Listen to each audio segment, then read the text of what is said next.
मैंने आपको अभी कुछ दिन पहले एक अप्रोच बताई थी, जो IMUCT का पेपर होता है या सिनर्जी का भी जो 3 घंटे का पेपर होता है, उसको कैसे हैंडल किया जाता है, एक अप्रोच बताई थी। और मैंने बोला था कि एक दूसरी अप्रोच भी मैं आपको बता सकता हूँ टाइम मैनेजमेंट की, जो बहुत ज्यादा डिफरेंट नहीं है, लेकिन टाइम बहुत इजीली मैनेज किया जा सकता है। ठीक है, नमस्कार दोस्तों, मैं हूं शोभित। पहले मैंने क्या बोला था, पहली अप्रोच में मैंने बोला था कि पूरा का पूरा पेपर गो थ्रू करो सिर्फ 1 घंटे के अंदर।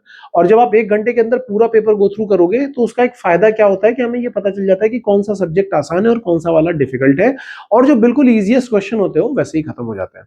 ठीक है, अब दूसरी अप्रोच भी, मतलब पहली अप्रोच मुझे ज्यादा पसंद है, दूसरी अप्रोच भी हालांकि मैं पहले यूज किया करता था, जब मैं खुद स्टूडेंट था तब मैं यूज करता था। दूसरी अप्रोच में मैं क्या करता हूं, सबसे पहले जो ऐसे सब्जेक्ट्स हैं जिनमें ज्यादा कैलकुलेशन नहीं है, पहले मैं उनको ट्राई करूंगा। जैसे मैथमेटिक्स, मुझे पता है कि इसमें ज्यादा कैलकुलेशन होती है, ठीक है, तो मैं मैथमेटिक्स को पिक ही नहीं करूंगा, मैं मैथमेटिक्स को हटा दूंगा, पहले नहीं छूना हूं। ठीक है, जनरल एप्टीट्यूड, एप्टीट्यूड के क्वेश्चन में भी कैलकुलेशन ज्यादा होती है, पहले इसको भी नहीं छूंगा। अब मैं देखूंगा कि मेरे पास, और क्योंकि टाइम मैनेज करना बहुत जरूरी है, तो मैं यहां पे टाइम लिखते जा रहा हूं, यहां पे सब्जेक्ट लिख रहा हूं, और यहां देख रहा हूं कि कितने नंबर ऑफ क्वेश्चंस हो रहे हैं। आप भी ध्यान से देखते जाना इसको। ठीक है, अब मेरा टारगेट अगर रहेगा तो मैं सबसे पहली प्रायोरिटी जो है वो दूंगा इसको। नंबर 1 पे ये रहेगा, और नंबर 2 पे रहेगा ये, और नंबर 3 पे रहेगा ये। ठीक है, अभी एक्सप्लेन करता हूं क्यों। क्योंकि इंग्लिश के जो क्वेश्चन आते हैं ना, चाहे वो IMUCT में हो या कहीं और भी आ रहे हो, इंग्लिश के क्वेश्चन ऐसे होते हैं कि या तो क्वेश्चन आपको आता है या क्वेश्चन आपको नहीं आता।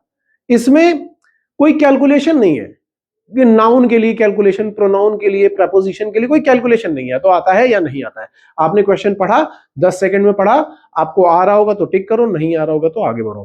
ठीक है, तो अगर आप देखोगे तो जब आप इंग्लिश पहले सॉल्व कर रहे हो, ठीक है, और इंग्लिश के 40 क्वेश्चन है, अब अगर हम इसको 30 सेकंड भी लगा रहे हैं ना पढ़ने और सॉल्व करने में, तो भी आप सोच करके देखो 1 मिनट में 2 क्वेश्चन तो आराम से हो रहे हैं। मतलब टोटल 20 मिनट लगेगा, और 20 मिनट भी मैं बहुत ज्यादा बता रहा हूं, जनरली 20 मिनट से कम ही लगता है। जो ढंग का बच्चा होगा जिसने इंग्लिश प्रिपेयर करी होगी उसको 20 मिनट, लेकिन फिर भी मैं 20 मिनट ले रहा हूं। आपने 20, और मैं क्यों बोल रहा हूं कि पहले इंग्लिश करो, क्योंकि इसमें सबसे कम टाइम लग रहा है। दूसरी बात ये, इसके क्वेश्चन बहुत आसान होते हैं, एकदम वन लाइनर क्वेश्चन होते हैं।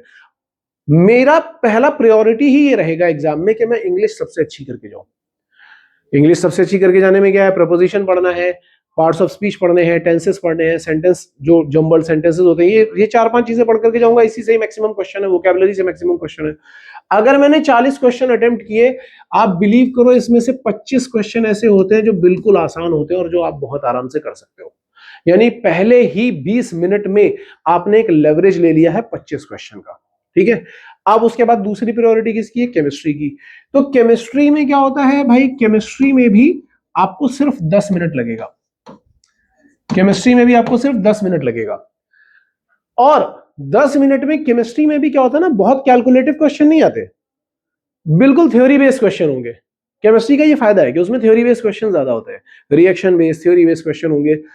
अगर केमिस्ट्री का पेपर इजी है, और IMUCT में तो अगर डिफिकल्ट भी होगा ना, तो फिर भी, डिफिकल्ट की बात कर रहा हूं, 20 में से 5 क्वेश्चन डिफिकल्ट होंगे, 15 आसान होंगे। अगर आप केमिस्ट्री ढंग से पढ़ के गए हो तो भी बहुत आराम से आप यहां पे 10 क्वेश्चन या 12 क्वेश्चन बहुत आराम से कर लोगे, बहुत आराम से, अगर आप पढ़ के गए हो। देन मैं तीसरा किसको दे रहा हूं, फिजिक्स को दे रहा हूं।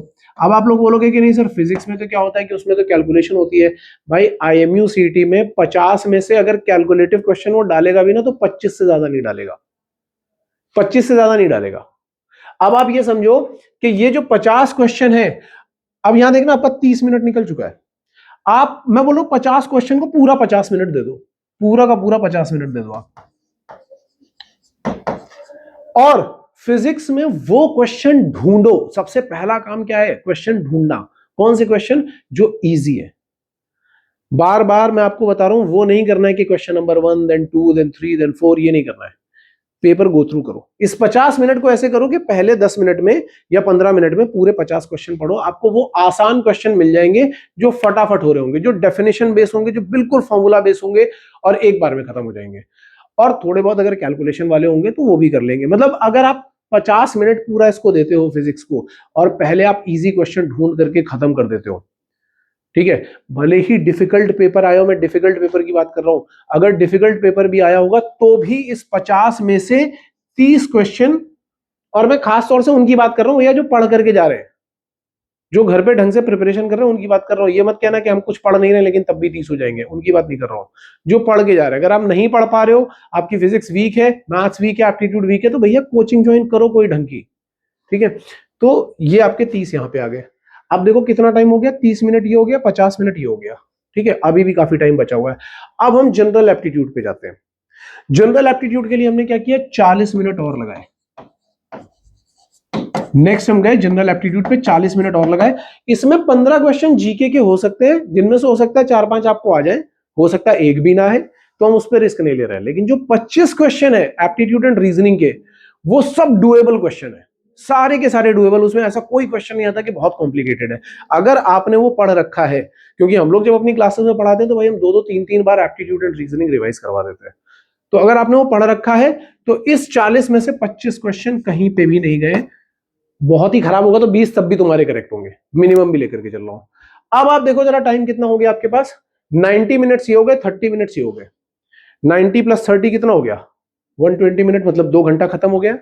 अब आपके पास पूरा अच्छा 1 घंटा पड़ा हुआ है, और साथ में पड़ी है मैथ के 50 क्वेश्चन। और मैथ पूरी कैलकुलेटिव है, दैट इज फॉर श्योर। लेकिन मैथ में भी कई बार आपको 50 में से 20 से 25 क्वेश्चन ऐसे मिलते हैं जो सीधे फॉर्मूला बेस होते हैं, सीधे फॉर्मूला बेस। तो अगर आप मैथमेटिक्स ठीक से पढ़ रहे हो, 11th-12th की मैथमेटिक्स आपने दोनों अच्छी तरीके से कर रखी है, तो भाई मैं आपको बता रहा हूं इसमें से भी 30 क्वेश्चन तुम बहुत आराम से कर पाओगे। अब तुम जरा क्वेश्चंस कैलकुलेट करो कि आपके कितने हुए, 25 50 हो गए, यहां पे 60 हो गए, 60 और 50 कितना हो गया, 110, ये कितना हो गया, 120, 122 नंबर आप करके आ रहे हो। मान लो इसमें से 8-10 क्वेश्चन गलत भी हो गए, तो भी आप आराम से 105 से 110 के बीच में जा सकते हो। और ये नंबर जो है ये आपको एक डिसेंट रैंक दिलवाएंगे, ये नंबर आपको एक डिसेंट रैंक दिलवाएंगे। अब कोई बोलेगा कि नहीं सर मुझे तो टॉप 300 की ही चाहिए, तो भैया आपको करनी पड़ेगी ढंग की प्रिपरेशन, तो आपको टॉप 300 या टॉप 500 की रैंक मिलेगी।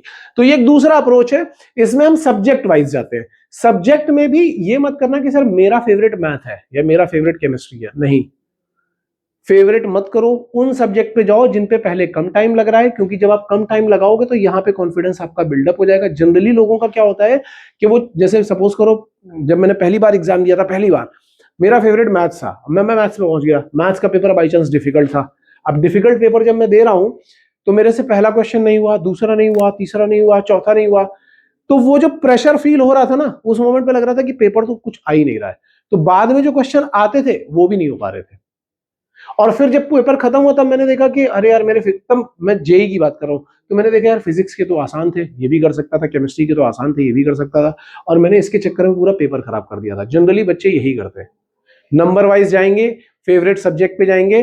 तुम्हारा टारगेट, तुमसे कोई एंड में ये नहीं पूछ रहा है कि मैथ का डिफिकल्ट क्वेश्चन करके आए हो कि नहीं आए हो, ये देखा जा रहा है कि कितने ज्यादा क्वेश्चन करके आए हो, कितने नंबर मिले हैं, और क्या वो नंबर से तुम्हें एक अच्छी रैंक मिल रही है कि नहीं। इसलिए फर्स्ट प्रायोरिटी किसको देनी है, English, then chemistry, then physics, then GA, then mathematics.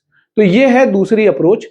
अगर आप लोग घर पे ढंग से प्रिपेयर कर पा रहे हो तो बहुत अच्छी बात है। मैं सजेस्ट करूंगा कि कोई एक टेस्ट सीरीज ज्वाइन करो और टेस्ट लिखो, और टेस्ट लिखने में ये अप्रोच यूज करो, क्योंकि ओवरनाइट हैबिट्स डेवलप नहीं होती हैं, आपको बार बार टेस्ट करना पड़ेगा।